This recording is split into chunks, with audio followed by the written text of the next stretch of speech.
Hello, you guys. Welcome back to the Green Room with Jade Million. I have a beautiful guest with me today, as you can see. Okay, I have a little intro for you. All right. Okay, here we go. Today, I have a stunning, smart, and savvy woman sitting next to me. She's a project engineer in construction, as well as killing it on Instagram as an influencer. And from what I've seen, has an incredibly successful work hard, play hard mentality. This is Bea What's my last name? Gutierrez. Okay, now you say your last name. So it's Beatriz Gutierrez Oof. Cerezo. I actually have two. In Spain, we keep both last names. Okay. We have dad's first, mom's second. So we keep both. I like that. I love that, actually. I don't want to change my last name when I get married just because I feel like I have a brand. You know what I mean? So I'm like, I don't really want to give it up. And that's okay. And your future hubby needs to understand that. Absolutely. And he won't be my hubby if he doesn't. You know what I mean? You see?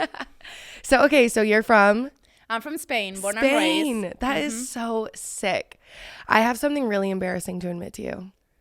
Go ahead. Not only have I not even been out of the country, I don't have a passport.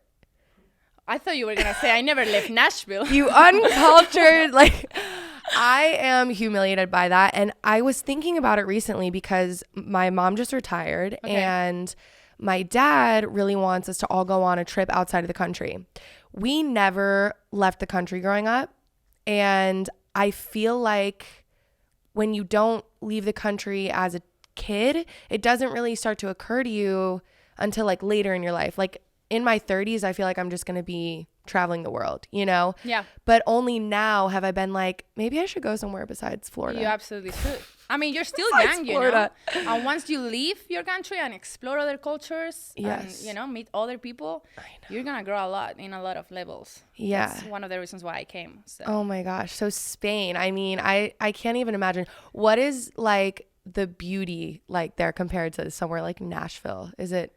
I just like, so I'm from a very small town called Valencia, and it's just very architectural. Ooh, And, okay. you know, so I just feel like they preserve a lot of like old buildings, but in a very good way. Yeah. It's clean. There's Clean. nothing such as, you know, homeless or stuff like that. It's just different. Really? There's no homeless people? Okay. I wonder why. I just feel like the quality of life is like more balanced. Yeah. Like you make not as much money, but people is more comfortable with just having a good life and be happy. Right. And I don't know, me coming to the US, one of the culture shocks was like how expensive, you know, it is. Yep. But it's also like the salaries here are like Oh. triple, quadruple, like Right, more than what in Europe you make. So it's opportunity cost too. Yeah, that would make sense, I guess, just like cost of living. And yeah, I mean, the homeless people here are out of control. I don't know if you saw my story the other day, but I got slapped in the face by one. I got rocked. My shit rocked. And it was the most terrifying thing. And now I'm like really traumatized by homeless. Like, I hate to say it, I was never afraid of homeless people.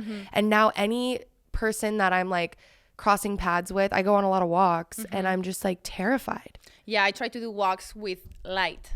And that's another thing, like when... But it was daylight. I know. Oh, well, I didn't know that. But yeah, that's... Now It I was understand why you're scared. Now daylight. you're just like, when I go out, do I walk in my house? Yeah. No, seriously, I'm like pacing back around like my 1-bedroom apartment. Walk with somebody. I don't go on walks by myself. And that's something that I had to switch when I was in Spain. People like usually go on walks, you're with your family, just walking, exploring. Yeah. That's something that doesn't really happen much like in the US, especially at night. So Yeah. but I'm trying to go back to certain habits that I had back home, you know, Yep. to do them over here. Because obviously after 7 years, I came here with 18. After 7 years in the US, 18? I'm 26. Yeah. It's been a huge difference on a lot of like, you know, my daily routines. And Right. sometimes, you know, you just miss where you're coming from and trying to balance out everything with nobody from your family here. My brother just came, which is good. Really? Yeah. Did he move to Nashville? He moved to Minnesota. So long story short, so you know a little bit, the reason why I came to the US, I used to play tennis at a very high level. Like at my age, I was, you know, 17, 18, top 20 of my age. So I had a very good ranking. Therefore, there's people that work for like recruiting companies that are looking for talent and bring them to the US to play for schools, especially some sports like tennis are very international. If you see the lineups, Yes. most of the people that play at least like 1, 2, 3, there's they're international, from Russia, from Spain, Colombia, you know, all these places. Right. So I got offered that when I was 15. So I started working on getting my grades great, SAT, TOEFL, and getting my ranking up. And then, you know, they present you to other universities and they give you the opportunity to come. And I came with a Division I scholarship and then did engineering at the same time. So okay, got it. So you came to the U.S. for tennis and engineering. Okay, so that's why I was curious as to like why you moved here, and you moved here alone. By myself without not even knowing English. Yeah. Okay. Like that's I knew like level. The basics, because in Spain it's mandatory that you take English every course. Really? But it's the basics, like the to be verb and just other 4 things. So, you know, I knew the basics, but becoming fluent, confident, understanding the slang, being able to have a conversation like we're having right now. Yeah. It wasn't like that, you know? Oh my God. Okay. So, wow. I was going to say, like, I moved here at the same age, 18, knew nobody for music. Really? Yeah. I moved from Pennsylvania. Obviously, my family's not in another country, but I mean, not knowing the language that everybody speaks, not being your native language, like, I can't even imagine that. Where did you live when you first moved here? You moved right to Nashville? So I've been in Kentucky, then I was in Alabama. Then the worst, no offense, parts. When I graduated, hey, I learned a lot, you know.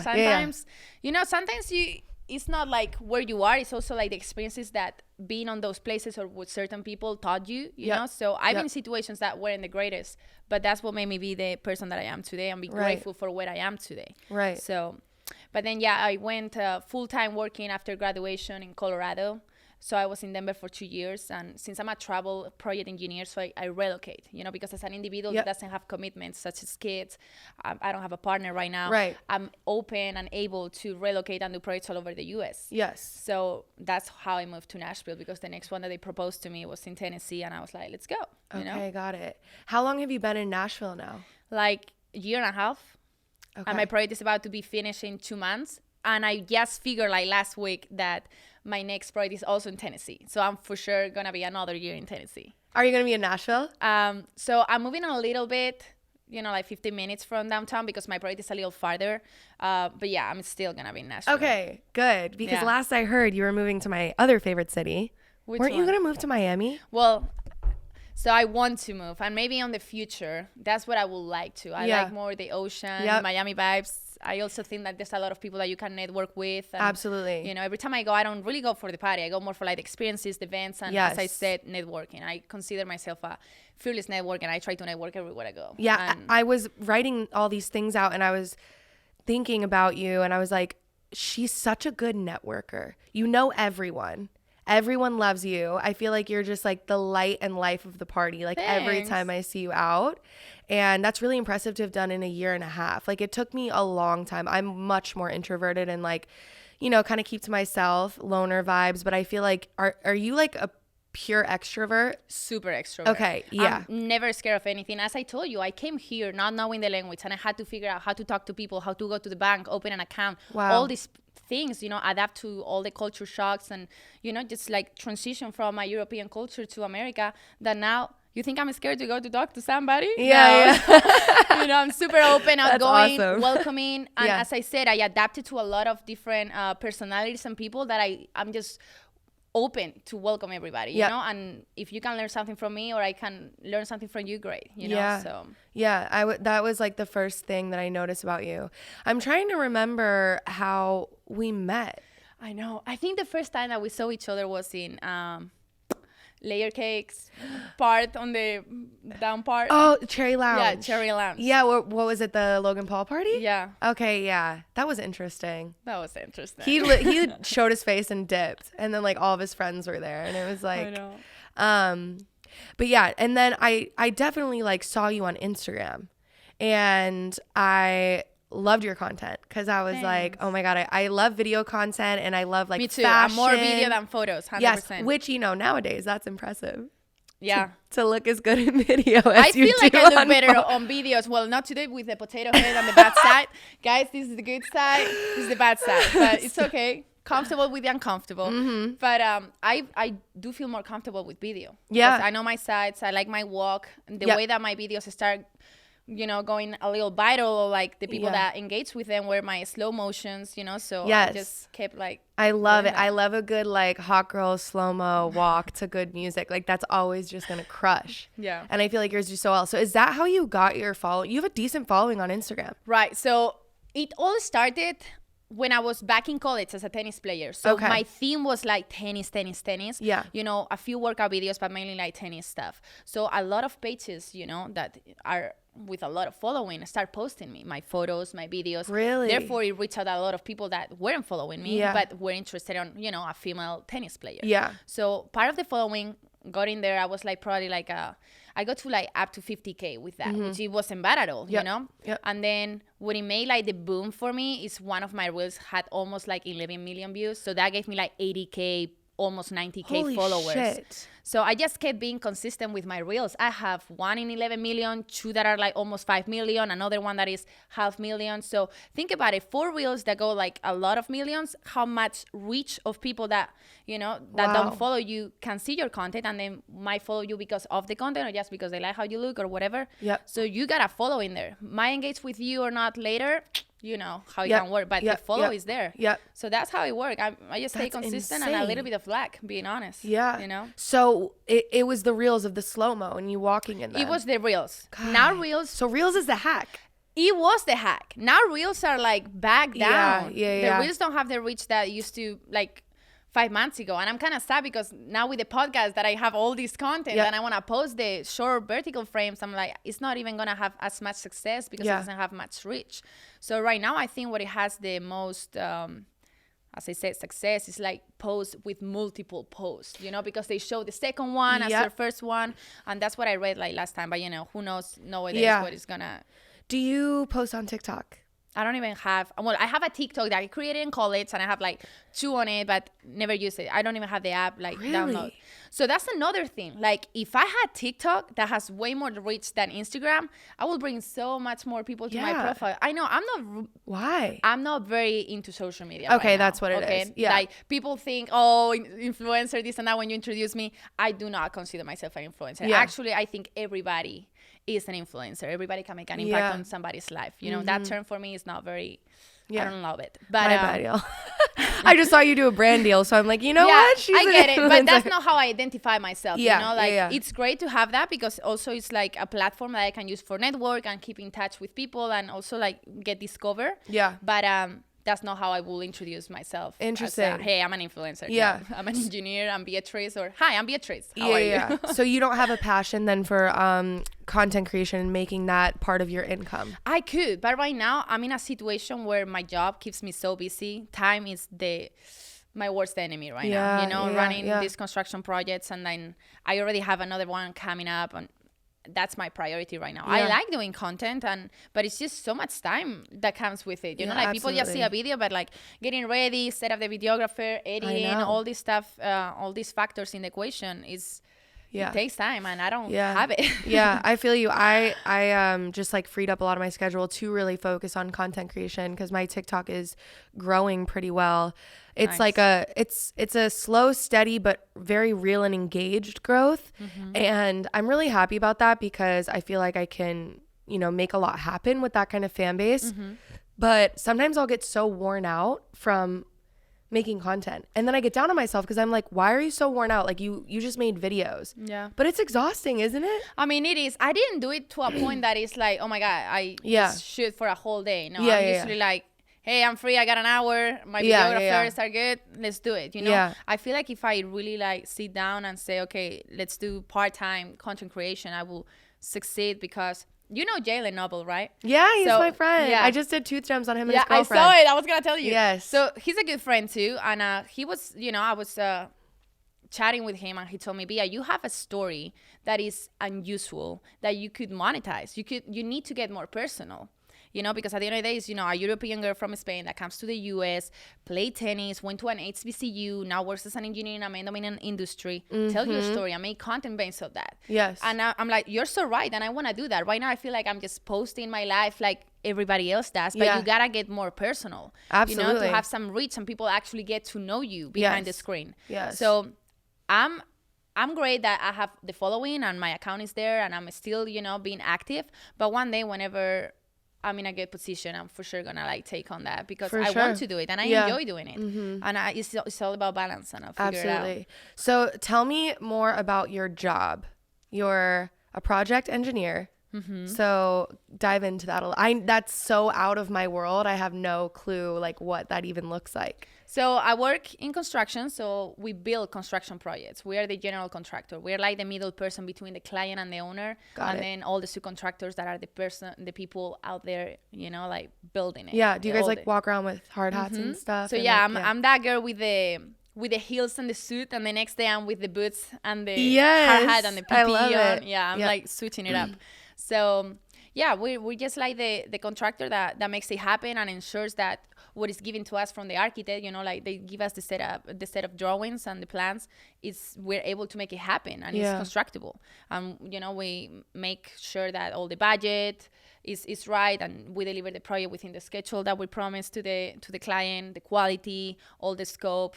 We just make it happen. But it's not easy, So you're at like a pretty, I would say like high position, right? In your company or? I mean, in the projects that I am, it's like projects that, so let's say right now we're doing a $50 million project. The next one is like a $50 million project and it's just me and another guy. So we're running huge multi-million-dollar projects with like 3-4 people on the team. Damn. So it's not even like about position. It's like you have another person or another 2 people. You distribute your tasks the best way that you can and full teamwork. Yep. That's how it goes. Wow. So you're obviously still very young and, you're a female. I'm guessing it's a lot of guys in your... It's all guys.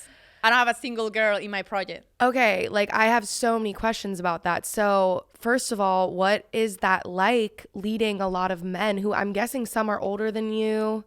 All of them. What is that like? So I think one of the things that you need to know to succeed in this industry, you need to have thick skin. Like you need to know what you're coming into. Yeah. But I feel like if you're knowledgeable about what you do and you address people with respect and confidence, because that's what I will say that is one of the best things that I have. I'm a very confident person. Yeah. So especially with men, but not arrogant, especially with men, you need to come like that. You gotta be confident, you know your shit, but never, like stepping into their things or like questioning them. Because at the end of the day, you wanna make sure that they deliver the way that they have to. At the end of the day, they're building the project for us. They're putting the concrete, they're building the masonry, they're putting on the flooring. So you gotta be nice to them, but at the same time, if something needs to be said, you tell them. Obviously, me when I started 23, 24 years old in this industry, approaching a guy that is like 50 years old that has been doing electrical work or plumbing and tell him, hey, fix that. A guy could be like, why are you telling me this? But honestly, I don't have any bad experience where somebody disrespected me or questioned me or just told me, what are you doing here, But I think a lot of that has to do with how do I present myself, how do I walk into the room, and also if I know my stuff, Yeah, So absolutely. That's really incredible that you haven't had any bad experiences, because I feel like a lot of people who are surrounded by, men, sometimes they do have stories like that. But I do think it's a lot in how you present yourself. Like if you come across like, you're not going to fuck with me, because I know my shit and like I know what I'm doing and I'm confident in myself. Guys are going to be a little scared. Intimidated. Yeah, that's the word. They get intimidated. Absolutely. And then my team also loves me. So the superintendent or the people above, they also say, hey, to Bea, not even one, you're out. You know what I'm saying? That's amazing. So I have a good support system too, if anything. But do you feel like in life in general, it doesn't even have to be necessarily in your job? I struggle with this a lot. Obviously, like you're a beautiful woman, you're attractive, and you're also really smart and you have a lot of talents. Do you feel like sometimes people don't take you seriously and you kind of have to like maybe tone down like the super feminine, beautiful side of yourself to be taken seriously a lot? Or do you not really struggle with that? Take me seriously in terms of like do you feel like people try to put you in either one box or the other? So I will say if somebody sees me out without getting to know me or having a conversation, they could be like, yeah, she's a pretty girl, she's attractive or not. Opinions here. But I like to be known for who I am actually. Right. You know, for me, brains and personality go way farther than any beauty. Absolutely. And at the end of the day, that's what I like to stand out for, you know? Yep. But I didn't deal with so many situations because since you said I'm a very approachable and extrovert person, people get to know me. Right. Somehow, you know, like even in social media, it's a platform that you can present yourself as you are. And I think I just come natural. I'm joking and this and that, you know, like I don't try to, you know, so. Yeah. But it can happen. I mean, somebody can have a perception of you. And I think as an advice is just let them talk and let them think until they get to actually know you. But, you know, thankfully, I really don't struggle with that. And I'm a person that I'm very on my own. And you can think whatever. I'm so confident about who I am and what I do and what I bring to the table that I don't need to prove you differently. Or if you're questioning, that's cool. Yeah. Like, I think for girls listening, they'll instantly be able to feel your confidence and tell how confident you are. Do you remember like anything in your life that kind of made you that way, or were you always just super confident like out the womb? Because that's totally a thing too. So I mean, definitely I wasn't this confident you know, like 10 years ago. But I just feel like, as I said, being put in a lot of situations that were uncomfortable, dealing with people, different personalities, and, you know, sometimes not being the most developed or smartest in the room, by listening, by observing. That's what helped me. I've been learning not from my mistakes, also from other people's mistakes. I pay attention to detail. You know, as an engineer, we're very analytical and all that stuff. So I feel like I feel like the most true you are to yourself, the best you're gonna like show other people. You know, I don't try to fool myself. Like I can tell you right now XYZ and know what I am behind the window, but I am at home. I evaluate myself and say, Bea, you need to work on this, do this and that. And the more real you are, the more real people is gonna see you. You know, I'm not trying to put a face on because you can't fake it forever. Right. So true. Yeah. I feel like I'm really analytical of myself as well. And I think, especially as a female, like developing your skills and talents will grow your confidence exponentially. Like even more so than physical stuff, right? It's like knowing that you have so much more to you than just what people perceive when they see you is like, it makes you feel really confident. It makes you feel like I'm special and like I have something more to offer the world, you know? And at the end of the day, that's what makes me attract the people that I want to be more around. You know, like when we're talking about business, when we're talking about high goals and stuff like that, I want to be around people that have that. Absolutely. You know, like don't bring me drama, don't bring me none of that. Remove myself, you know? So I also became very selective on who I want to be around with because I have goals and I'm ambition, and you cannot discuss, you know, like big goals with people that are small-minded. Totally. You know? So you also need to balance that out and not let in everybody, or maybe you can give a chance to everybody to know them and get to know you, and then you decide, hey, is this really beneficial for me? You know? I don't want all those party friends. I don't want that drama. I want so much more for myself. So. How has it been making girlfriends here in Nashville for you?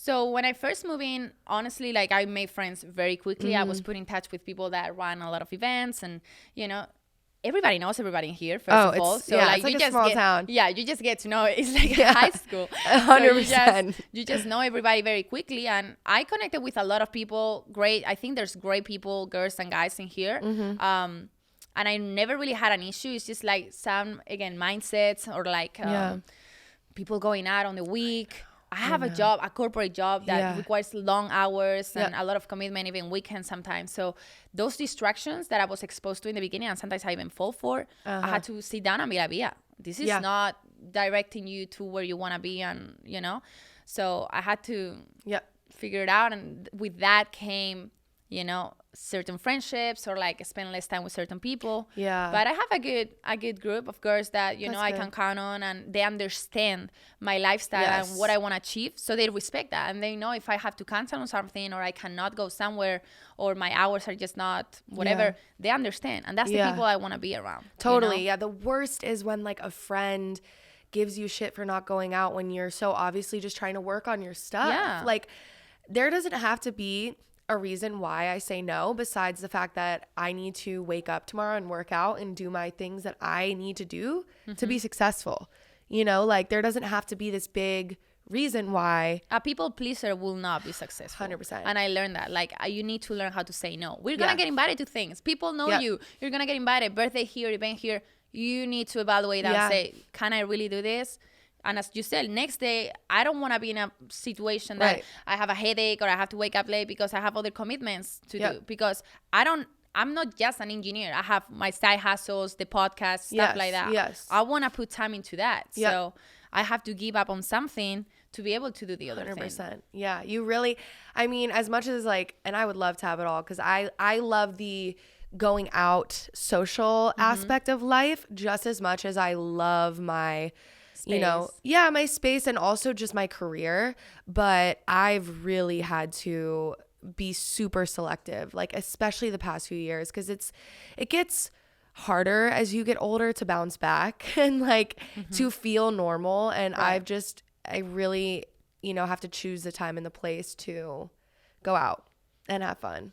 And especially now in Nashville for me, since I already know everybody, I already know the scene, I don't crave it as much as in the beginning, And when people were telling me after a year, you're going to have a different opinion about Broadway, this and that, they're right. They're right. And I'm kind of glad because I don't crave going out. And if I go out, I'm flying somewhere. Yeah. And I'll go out there, to meet other people too. And that's how I am too. I love meeting different people all the time. But then if I keep seeing the same people all over and over, I'm like, I need another change. Yeah, that's the hard thing about Nashville, and that's why Miami is like always on my brain, is just because I would love to be kind of immersed in a different culture and just way of life. And I don't know, I find myself like needing a break from Nashville a lot, but there's something about it here that feels very home based for me. I've been here for 8 years. For your career too. Yeah, I've been here 8 years. I have my producer, this podcast, I have a group of people that are like family here. Right. I've actually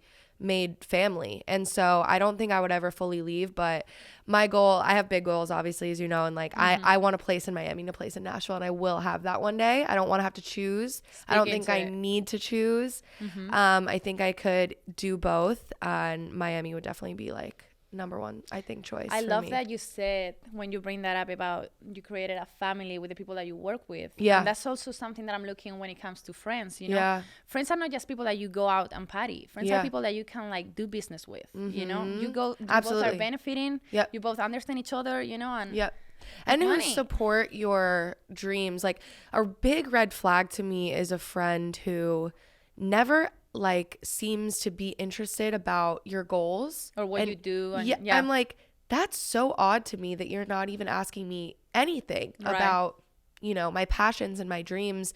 And you obviously know what they are. Like, you follow me, so. And you talk about it. Yeah. And I've really steered clear of people who don't really seem to care and who almost just want to have you around for their benefit, and so they feel like they have a lot of friends. Like, I noticed that those are acquaintances. I'm like, if I really needed something, you probably wouldn't be there. And that's where it's like, it's easier to say no to those people. So absolutely, it's definitely interesting to navigate. Another thing so interesting to navigate in Nashville is the dating scene. Oh my God.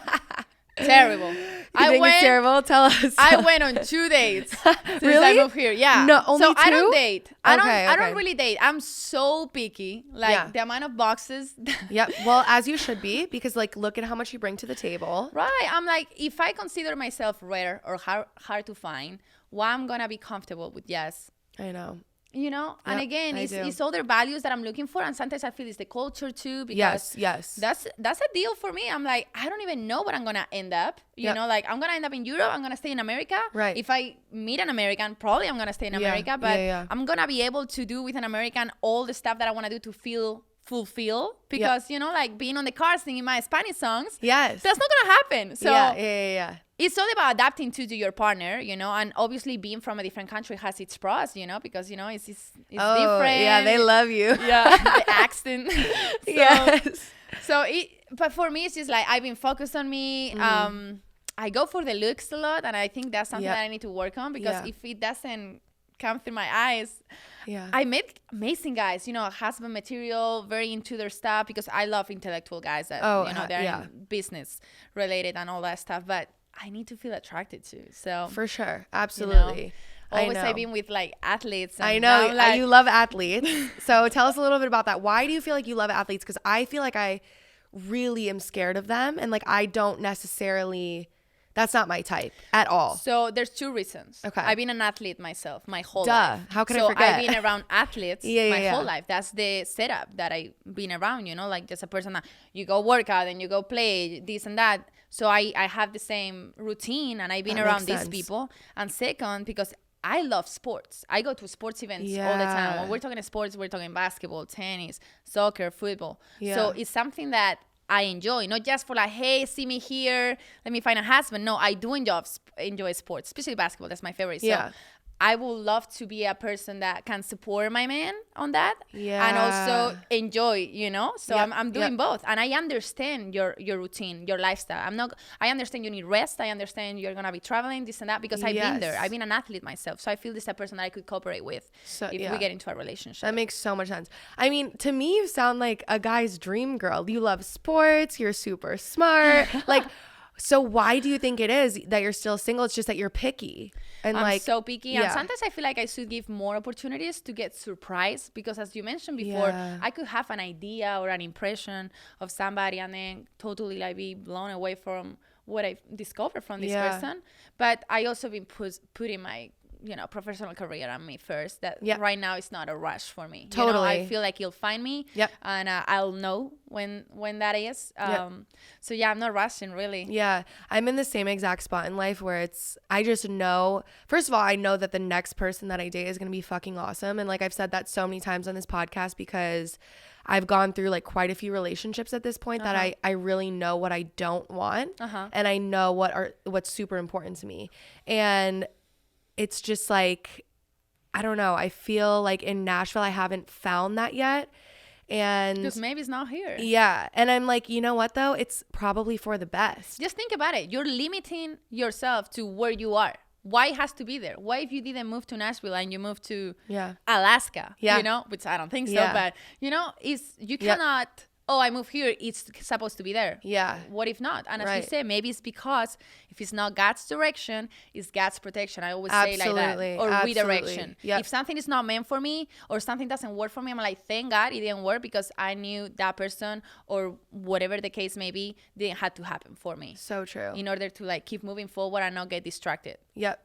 Yeah, and that's the best mentality to have, is kind of, you know, that outlook of like, if it doesn't work out, that's for the best. Right. And I also am a person that I'd rather not jump into a relationship if I really do know that I'm not going to marry you. I have that date to marry mentality. I'm coming from a very conservative family. My parents are first love each other. You know, here I'm super outgoing, extroverted, go out, this and that. But then when it comes to guys, I'm like, I'm not entertaining something because I'm a big energy person. And, you know, when things go farther, I don't want to put myself in that position and then get hurt. Yeah, so, and I also learned how to spend so much time by myself, which I feel some people do need to do. People break up from a relationship and 1 month later they're dating somebody else. You need to learn about you. You need to learn how to be by yourself, become independent in every level, financially, emotionally, spiritually. And then when you're ready and when you love yourself, then you can jump into that. Totally. Because you can jump into a relationship to feel love and get fixed, you know? Yeah.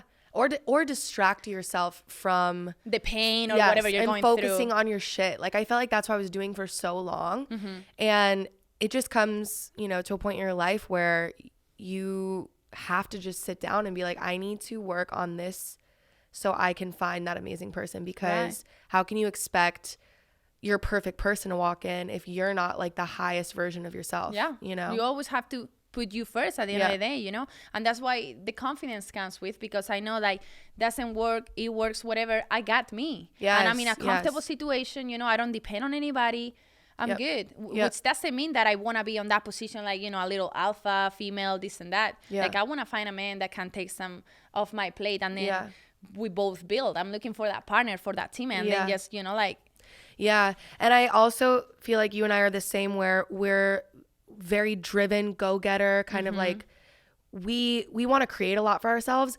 Therefore, we need a super masculine dude to bring out our feminine. That's one thing that I kept tripping up with. Like, I was getting in relationships with people who were not as determined as me, and like just like super driven, and it was kind of an imbalance. And I was like, I almost need a guy who I look at and I'm like, damn, like I could step it up, you know? Because it's like that you're like, wow, I'm doing good, but look how he's doing. Yes. It pushes you to do better. That's what I need. Yeah. And not competing with him. It's like we both, yeah, you know, like I'm definitely, that's like a big thing for me is I really need a dude to like bring out my more feminine side, because I'm a boss all day. Me like too. I work on shit like, I'm all ready to day. like look pretty, go get my nails out, this and that, you know. But okay. So wait, actually, I want your advice on something that I've been faced with a few times now. So obviously I'm single, but like I'm dating people, seeing people, whatever. Okay. But I'm just kind of like, how do I say to a guy, hey, I don't want to be hanging out like this unless you're interested in actually pursuing something serious, right? Because it's like, why would I waste my time? Thank you. Yeah. But then I'm like, I'm going to come across psycho. Like, come across as psycho. You because do it? That's not psycho. Yeah. Well, first of all, as I say, I don't do this often. You know, I get to meet people and then I put me first, and I don't know if it's selfish, but I don't want to because I already know a few things and I don't think we're going to be together. I pre-evaluate before jumping in, type of thing. That's how I work. So I would just, you know, you're hanging out the first day and you'll be like, okay, so what are you looking for? You know, like, this is kind of how I operate. I mean, obviously don't talk as professional as I'm talking right now, you know, just be chilling, but just be like, look, I'm looking for my person, and, you know, somebody, as you say, to make me better, that is also determined, you know, that is goal oriented, and somebody to build with. And if he's not matching that, he say, I'm just hanging, I'm figuring out this and that. Because if you let them do that, they will do that for so long. But that's the thing, you don't have to let them. You're here, you can. I feel like I'm the prize type of thing. Like, I'm the person that is gonna make the decision. So you're like, you should be happy that I'm giving you the opportunity. That's how I feel. So why I'm gonna adapt to your nonsense type of thing, because that's not, and again, not nonsense. You want that, that's great, but I'm not there for that. You know? I'm not wasting my time. What I want is just to build with somebody, and if we're starting that way, I don't think it's a good start. Because many people break up later, or things don't work out because of the red flags from the beginning. So that's one. I really have to like have that conversation, because you're seeing somebody.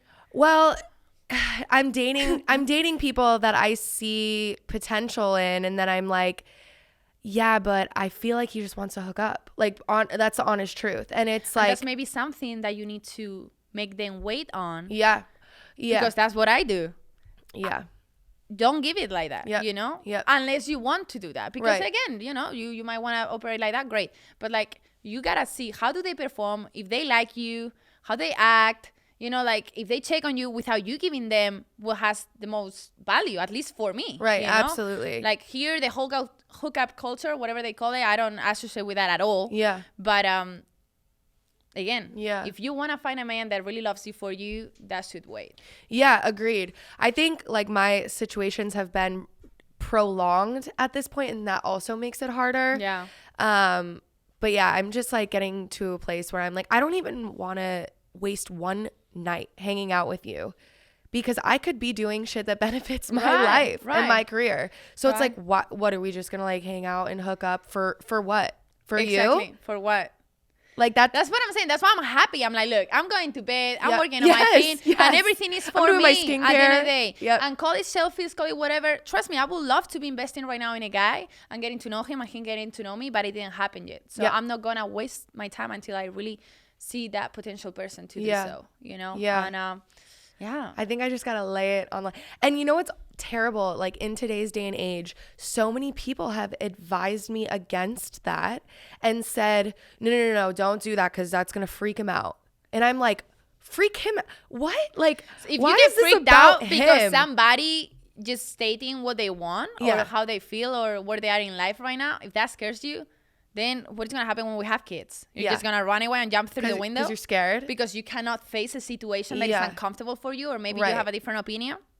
They are not the person for me. Oh my God, I'm going to do it, and I'm going to tell you how it goes. You're going to be like, he dumped me. Oh, 100%. No, I'm going to, there's more to the situation, but I'll let you know about it. But I just needed that confirmation from like a strong woman to be like, fuck that. Fuck that. And always polite, you know, don't react. For sure. Because a lot of in life is how you react to things, you know, or situations. So, you know, it doesn't work. He says something that you don't expect, whatever. Cool. Yep. Act classy, leave confident, good. Yeah, absolutely. Keep it classy. I love that. So what is like your biggest goal right now in life and where you're going? Like, what do you see for your future as far as career wise? So at the end of the day, I'm trying to like have the most projects I can on my back. You know, like I already have 3. I'm going for the 4th, and just kind of growing on this industry at the moment. You know, because I'm 26. I really like how much growth it is, and it's not a monotony industry. Like every day is different. There's a lot of different tasks. You love your job. You know? I don't love my job, but I kind of like love a lot of things that come with my job. Okay. You know. Yeah. Interesting. Which, you know, it's important. But as of right now, just like keep growing, keep learning. I love learning, and I feel like in this industry, I'm never gonna stop learning. Actually, never in life you're gonna stop learning. The day that you stop learning is the day that you die. Absolutely. So, let's make that clear. But I just feel like keep going and do good in my projects. Hopefully get my green card soon, because I started that process with my company. I'm also doing my master's on the side. Wow. So in project management, so you know, get a lot of learning from that too and apply it to what I'm doing, and then hopefully move forward with the podcast that I have, that I'll have you on. Yeah, you know, but again, I had to balance out and put that on the side, because sometimes it's not time management, sometimes it's priorities, and right now I have to prioritize what gives me the bread, you know. So I'm just trying to be the best version of myself day by day, you know, and see where life takes me, because this is a journey, and I'm trying to enjoy also more the journey than just like focus on the end goal. Oh yeah, I have to remind myself to do that like every day. I'm super goal oriented. Me too, but it's just I figured out that if you just keep visualizing that, but then every day it's like I know, you know, it's not. I know, I've struggled with that a lot, but I'm getting to a place now where it's like I'm probably gonna miss the journey when I am, you know, you're gonna get to that success point, or that, you know, of pleasure point, and you're gonna be like, that's it. 10 seconds of and now what? You know? Totally. And it's not just that coming from me. It's like many people that have been on that situation. They're like, okay,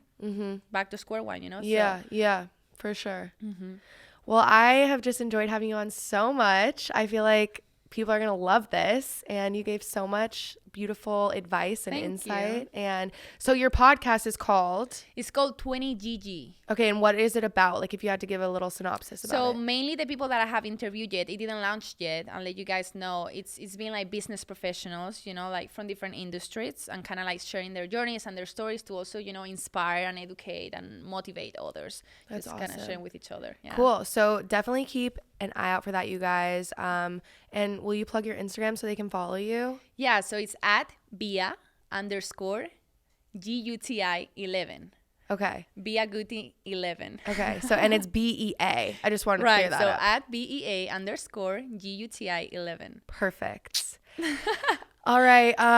Well, we're going to wrap this up because, you know, we're both busy girls and we got shit to do. Thank you so much for being on. Thank you, Jade, for having me. Yes, absolutely. And I will gladly be on your podcast if you'll have me. Thank you guys for listening to another episode of The Green Room with Jade Million. Make sure to subscribe to the YouTube channel and rate the show on whatever streaming service you use. Thank you guys for watching, and I'll see you guys next week. Bye.